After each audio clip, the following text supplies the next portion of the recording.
Hey guys, so I'm here in Gardner, Montana,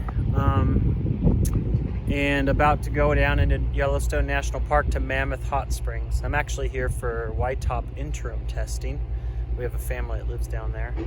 But I'm going to show you some of the area and some of the hot springs there and so forth, the formations and such. So hope you enjoy this field trip. Here's historic Gardner. They're tearing down an old building over there. Actually, you can see the old interior walls, but they have all these little eateries and restaurants here.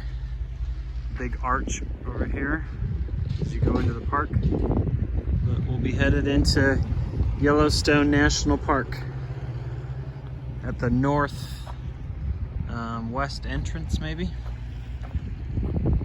Headed in from Montana. This is called Liberty Cap here at Mammoth. Looks like it's just a rock formation.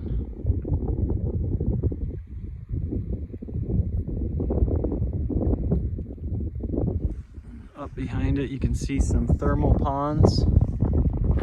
So I'll take you up there and we'll see some of these sites around Mammoth. Should be cool. Here's another angle. So I guess this used to be a hot spring and this cone formed from the bubbling waters and the mineral deposits. See those around Wyoming in different places. We'll go up here, and Yellowstone in the winter is really pretty. Most of the park is closed. Let the wildlife rest, and because they get so much snow, keeping the roads clear is a hassle. But there are some places you can drive in part way, and there are other places you can snowmobile in, and so forth. So here's these thermal waters coming out of the earth, as they do all over Yellowstone. It's kind of a giant caldera with a lot of thermal activity underneath the surface. Looks really pretty there, the sun. Isn't that pretty?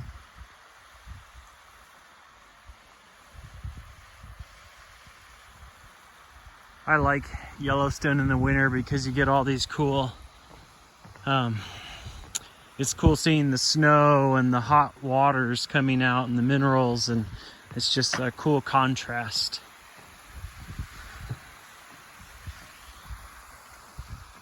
There's some layered formations there, steps forming, all those mineral deposits.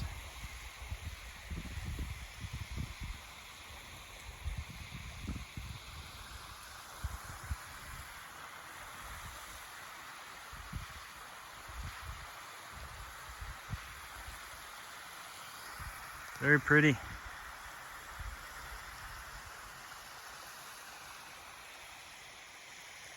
Called Pallet Spring. Really pretty with the sun there.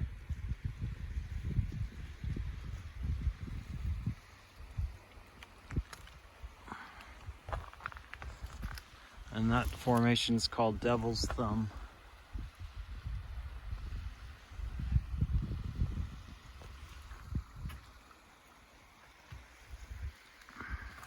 You can see those mineral deposits up close there. Really pretty, cool formations with all the snow around it. It's a beautiful contrast in colors and temperature. With the cloudy skies, you got some cool sunlight here. Looks like there's some boiling waters up here with all the steam coming off.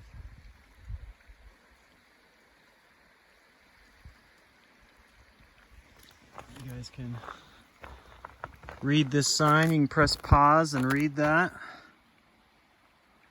And then you can press pause and read that.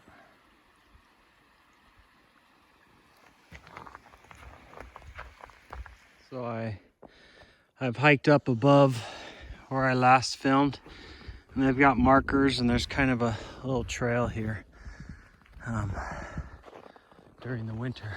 And you can go up to these upper pools. So I'll film more when I get up there. It's kind of cool walking around on these, don't fall, on these trails in the winter. Often there's tracks in the snow. These are really small. I'm assuming it's some type of rodent.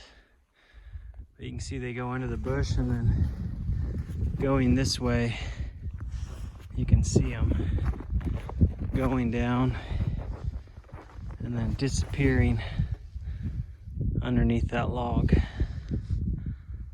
So there's larger tracks from like elk, deer, and moose most likely, and then I've seen some rabbit tracks. I think those are rabbit tracks hopping through over there, and then these tinier tracks. But the animals are still active in the winter, foraging for food, moving around.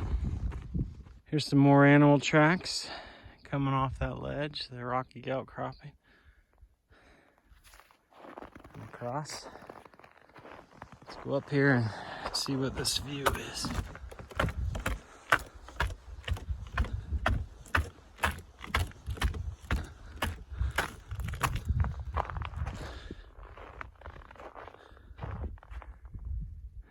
It's really pretty up here. It's hard to see the color in the pools because it's so misty from the cold air and the water contacting. That's the visitor center and little entrance area for Mammoth. I think that's where I'm supposed to do the testing tomorrow. Somewhere down there. That's Montana out that way, and this is Wyoming out this way. We're at the north end of the park. Very pretty. So again, there's the Mammoth area, the entrance to Yellowstone, or at least the visitor center and buildings. That used to be Fort Yellowstone. Hopefully you can hear this with the wind. I'm gonna let you read this sign. You can press pause and read that. And then you can press pause and read that. And you can see it's all right in there. All the buildings are still there. Now there are visitor centers, a clinic, there's some housing, there's a dining hall and stuff like that. This trail would go up above and we could see what that pond is up there. That's that thermal pool. You can hear it bubbling. But we have to stay on the trails because you never know where you can break through on the crust up here and fall into a thermal pool, so you gotta stay on the trails and be careful. This trail is groomed so you can walk on it in the snow. Looks like people have been cross-country skiing too. You can see the slash of their skis as they kick out one way and glide and kick out the other, and you can see these X's in the snow. So here's some more tracks. Hopefully these aren't boring. And then you actually have some scat or droppings from the animal. So if you know the tracks and the pattern of their hopping along or trotting along, and then know what their scat looks like, you can identify the animals. And you can do that quite easily in the winter inside the park. See what animals are active and in the area.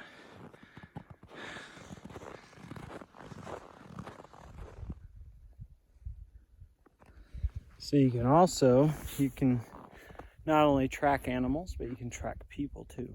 And so you can see here on the right, you can see the slash and push and slash and push of their cross-country skis going up as they ski out and push at an angle back. And the track of the ski digs in and leaves a marking all the way up this trail as it goes up. And then here on the left, you can see where they skied down. There are two skis side by side, their feet close together, and every once in a while their ski pole touches in and drags, probably giving themselves a little bit of a push. And they came down and went all the way down the trail. So you can track anybody, animals or people, in the snow.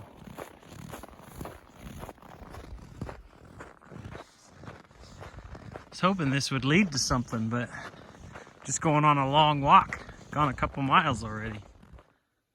Another way to identify animals in the area is their rubbings on trees. Elk really like to rub their antlers on trees, and deer will do the same. But this is most likely an elk. You can see where he has rubbed and thrashed the tree to rub all the velvet off his antlers.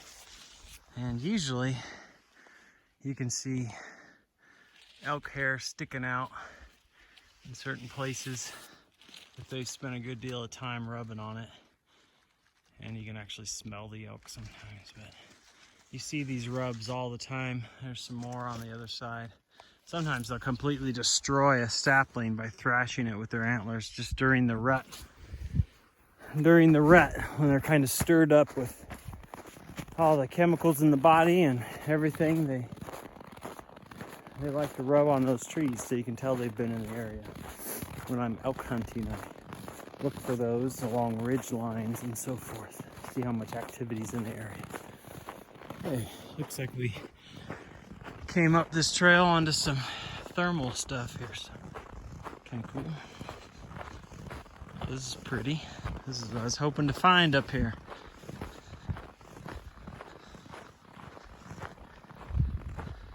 Look at those mineral deposits there. Super pretty. All that steam coming off.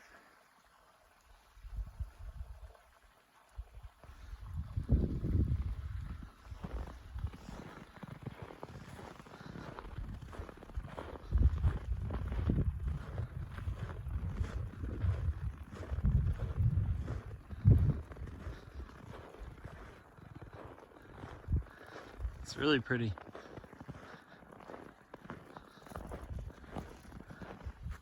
Look at that spurt of water coming out of the top there. Little mini geyser. Now, water carries a ton of minerals, and as it flows down over the rock, it leaves deposits over time. Just a little bit at a time. It just slowly layers and layers and thickens and creates different forms. And then you have microorganisms and so forth growing on and within it, giving it different colors and adding to the texture. It's really pretty. Come around this side.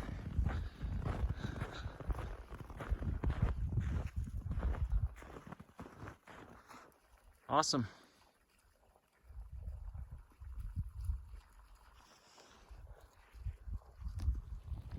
Some more pools. You can see the mineral deposits down there.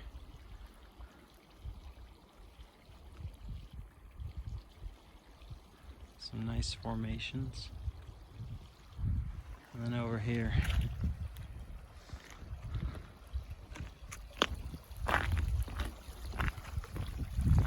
some really pretty colors and such down in that water.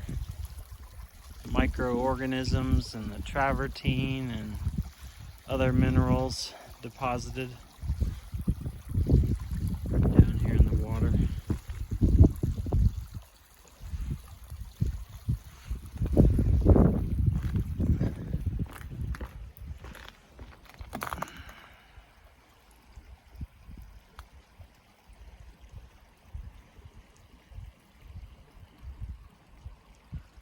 Really pretty stuff.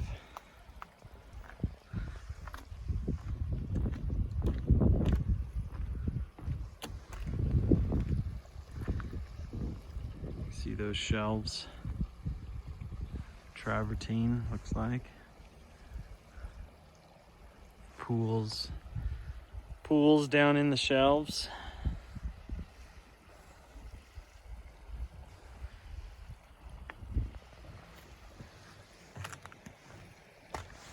It's really pretty against that sun. And then over here, these really cool shelves. They just form those rims almost, well, they are like bowls, rims of bowls, holding the water back in shelves as it just descends down off. So you're seeing the top of what you would see on that other side with those steps.